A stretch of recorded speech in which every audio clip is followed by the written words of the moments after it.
maybe I'm just more sensitive to the activity of the self-contraction than most people.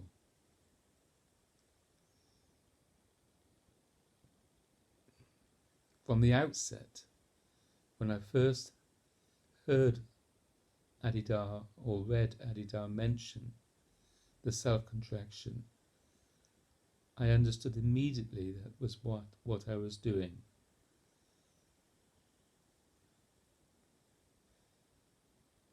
I cannot say anything more than that, basically. The self-contraction is and was and is and was and is and was my activity. I say it like that because I continue to contract.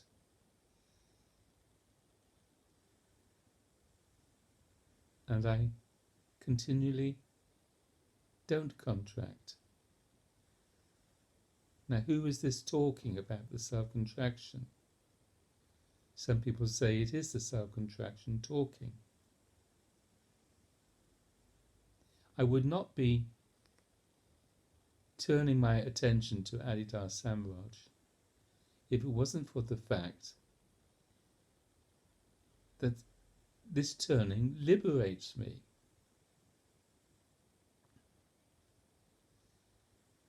I talk as if I'm a separate person,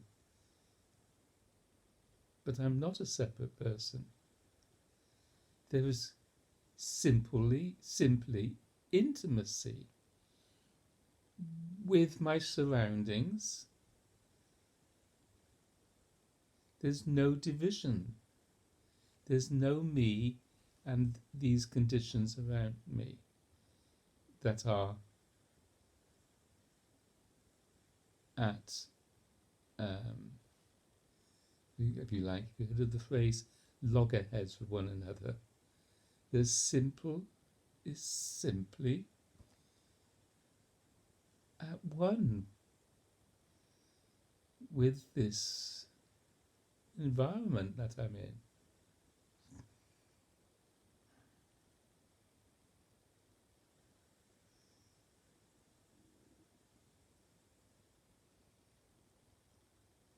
And when I'm there, again that sounds as if I'm separate. When I'm there, everything is the divine. Everything is just arising in consciousness. I simply have no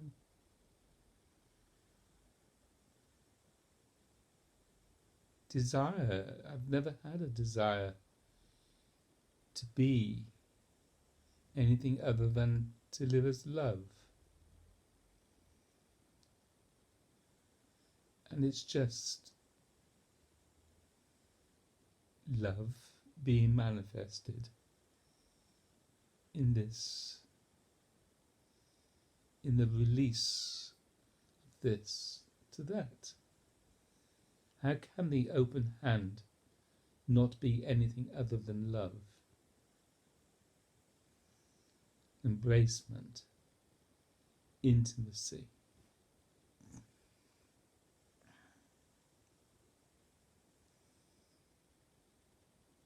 As a teenager, I was already a teacher. I taught easily and naturally. The piano and music theory to others. I was just simply a born teacher.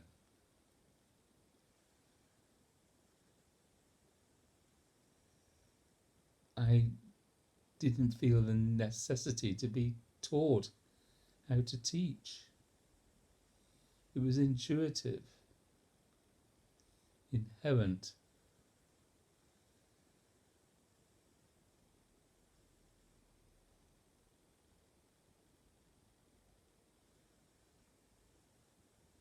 I simply have no bodily drive in me to fulfill anything, because there's nothing for me to fulfill. That doesn't mean you don't do things and function. As a young adult, I would go into shops and I was thinking, well, why would I want to buy all of this? This is already mine. I'm here in the shop enjoying it all. It's just that it's in a different room, in a different building. As a young child, I couldn't stop at a boundary when I was weeding. I would weed the neighbours' weeds. As a child, when I went walking over the country, over the fields, I couldn't understand all the boundaries. And when I came across a sign, private property, I used to think, well, this is all God's. I don't understand all this separation.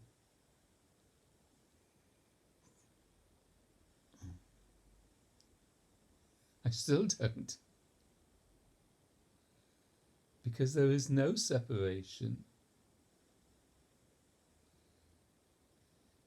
I believe I've lived like an open hand, and when I feel the self-contraction, it's because you're here and then you feel the self-contraction. If I wasn't here, then how would I feel the self-contraction? It's as if it's an alien, as if it's unreal, but it is a painful situation. I feel for others. I see and sense their suffering.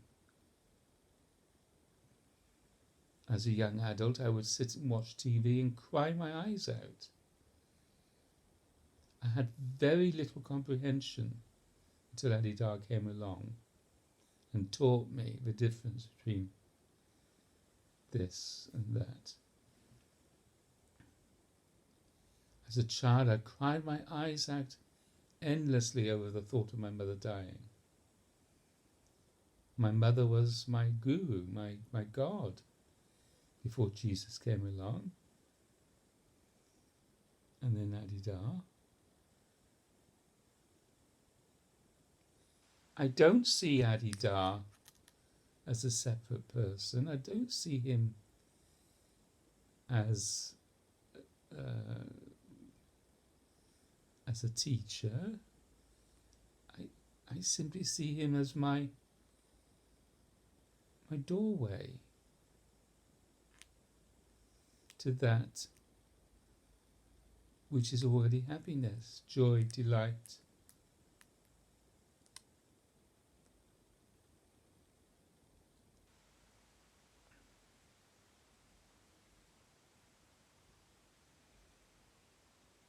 I go on websites regarding Adidam, and I don't connect up with any of what his devotees are doing, and to me it's all conditional stuff.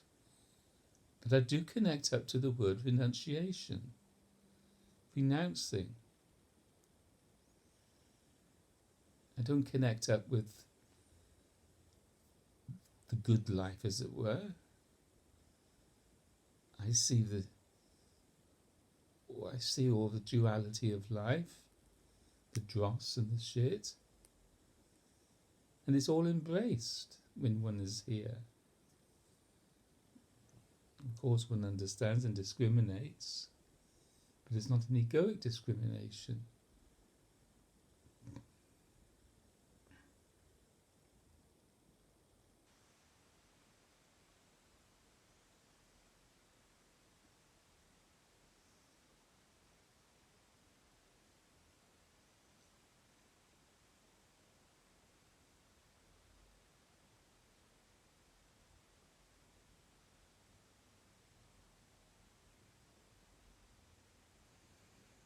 I'm taken away from this to this by simply turning to him.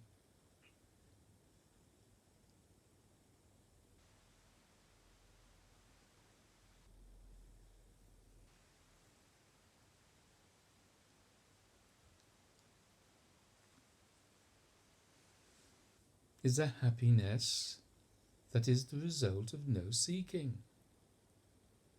It simply is. I'm not thanking him for my life, for the conditions around me. No. I thank him for the revelation of the unconditional, of the reality that I abide in much of the time, with a capital R.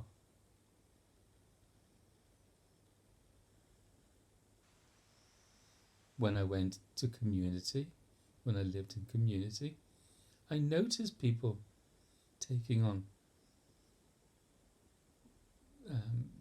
responsible service positions, cultural positions and all that. But I did notice that it was egoic.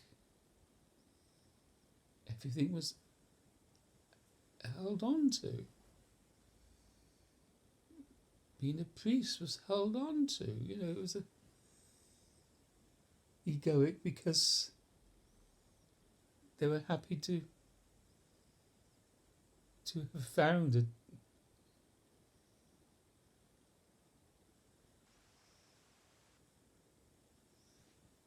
something to do. Real service is not being able to do it from this disposition. You just cannot do it. It's real self-transcendence. Real self-transcendence. Now, have you ever not been able to go out of your front door? Have you ever been in dilemma over which shoe to put on first?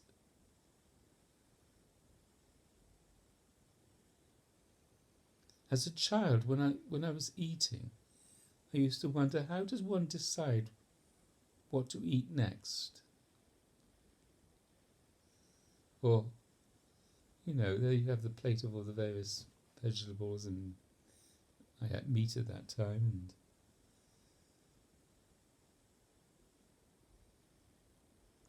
and then I understood that I wasn't thinking about what to eat next. My eyes just went and went. It was done via vision.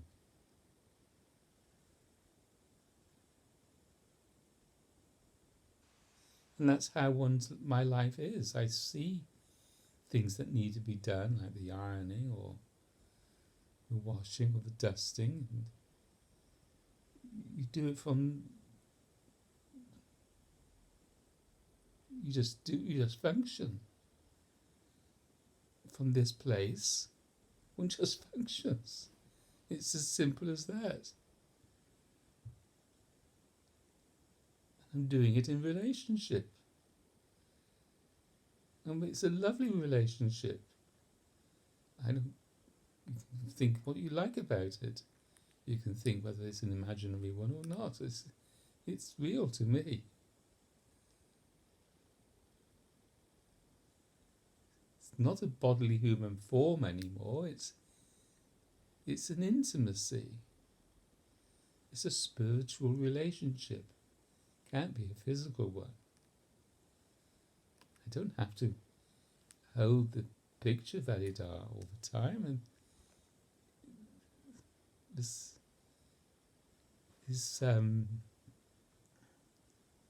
divine love bliss is apparent,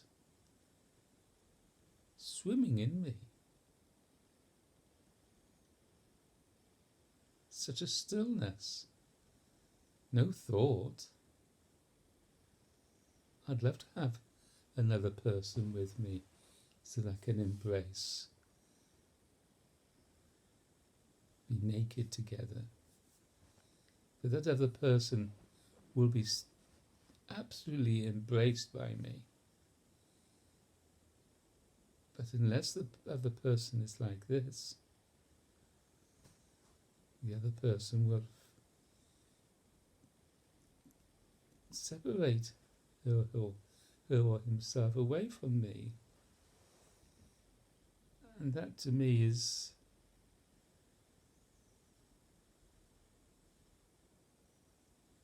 a shame. It's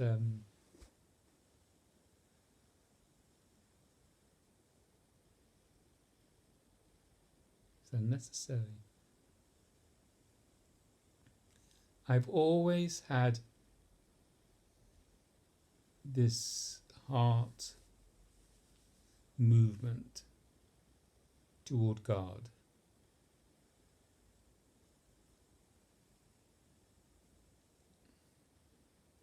I said something horrible to my mother once. You wouldn't recognize love if it was put on a plate, if it was served to you on a plate. Although that was very hurtful for her, it indicates to me that I had this inherent, this innate, this strong understanding of what true love is.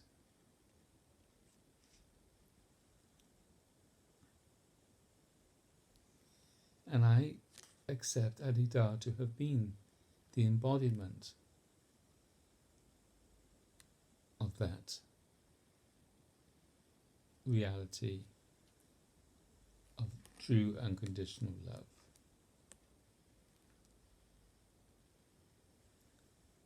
When I first saw him on a video,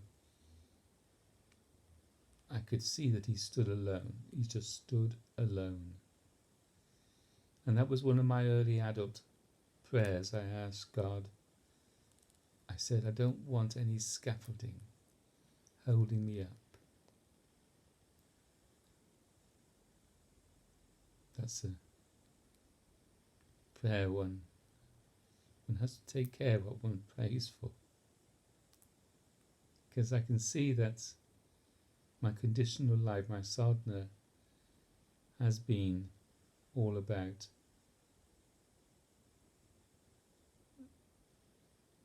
this understanding, this falling away.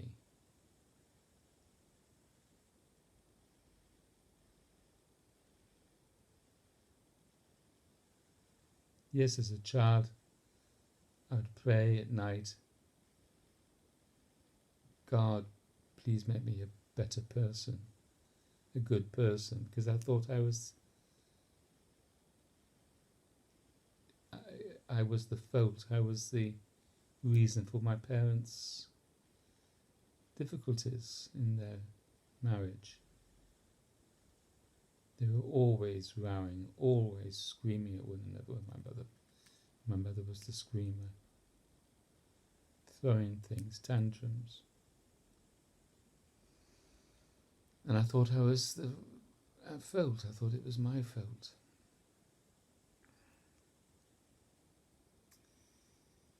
And also I believed that I would die at the age of 33, the age that I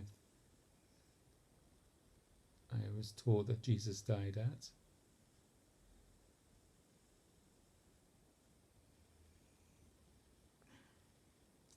The self-contraction is felt by me, in body and head.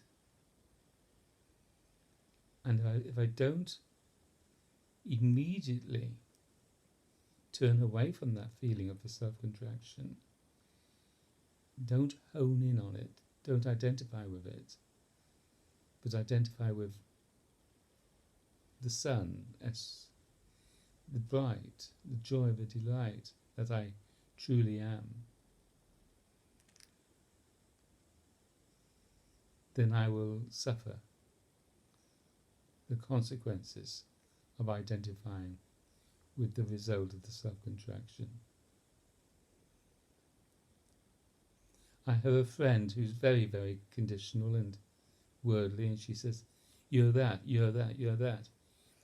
Even as a young child, I could see adult mothers saying to children, "You are tired, you are this, you are that, you are that," and I knew immediately that that's not what they are. And even though a child may yawn, they don't identify with being tired. A toddler.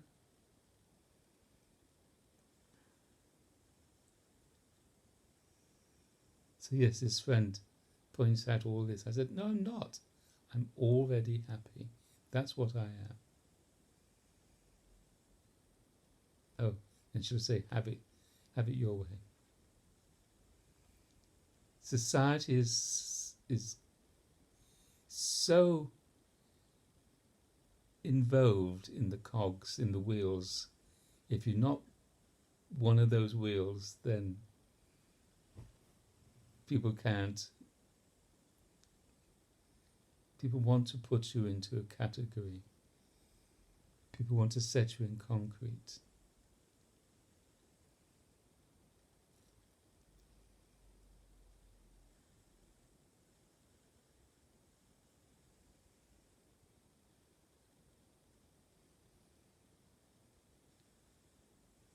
We are not what we might seemingly be. We are already that which is joy, delight, love, bliss, happiness, freedom, intimacy. We're all these God-given gifts. We are inherently that which is prior to the activities, the goings on of the body-mind.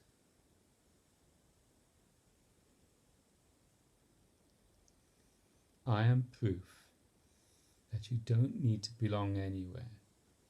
You don't need any formal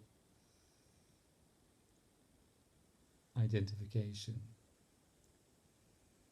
You just need this relationship for one's liberation, for one's sanity in this mad world. And thus I'm able to enjoy the play of life.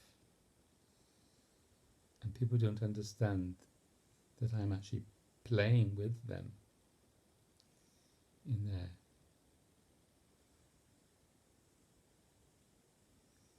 goings on in their life, but not in a demeaning or not in an egoic way. It's just the play of God. Even now, the play of words.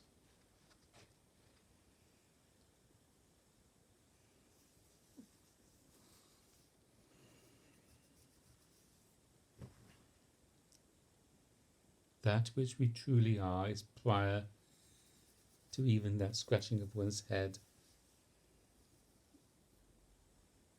or stretching.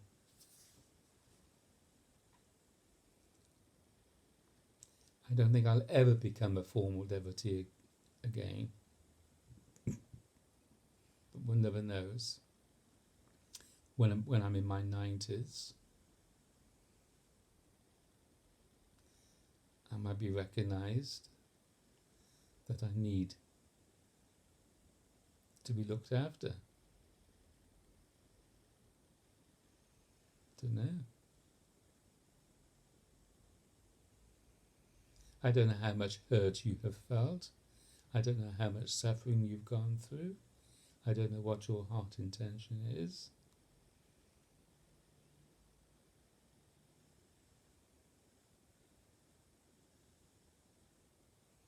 I had no idea I'd end up here talking to you some years ago.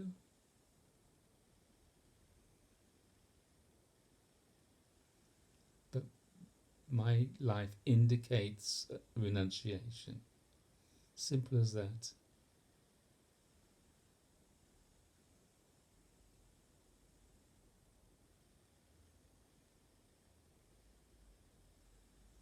Everything I do points to renunciation, or everything I don't do.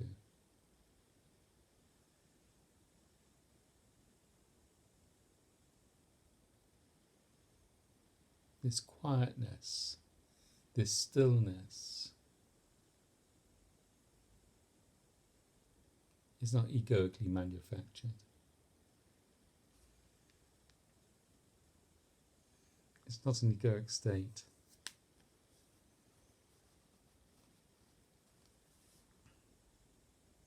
Samadhi.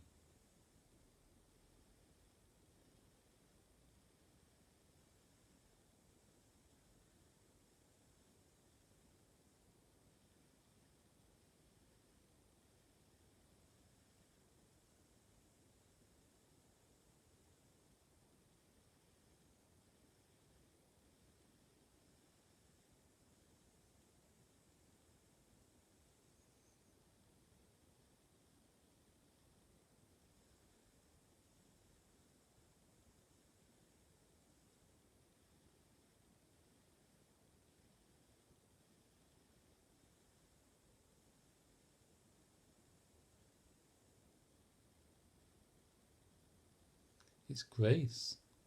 I cannot help how grace works. But we are blessed when we get out of the way.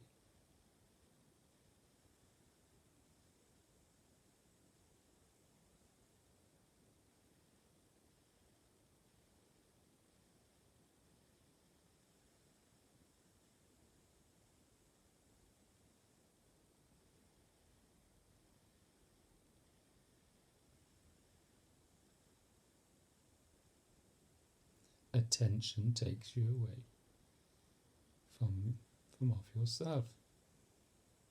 If you choose where to place your attention, your destiny is dictated by where you put your attention.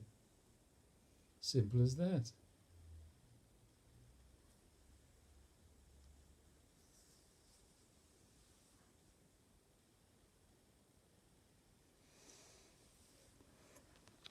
So the body, human form, Validar Samraj,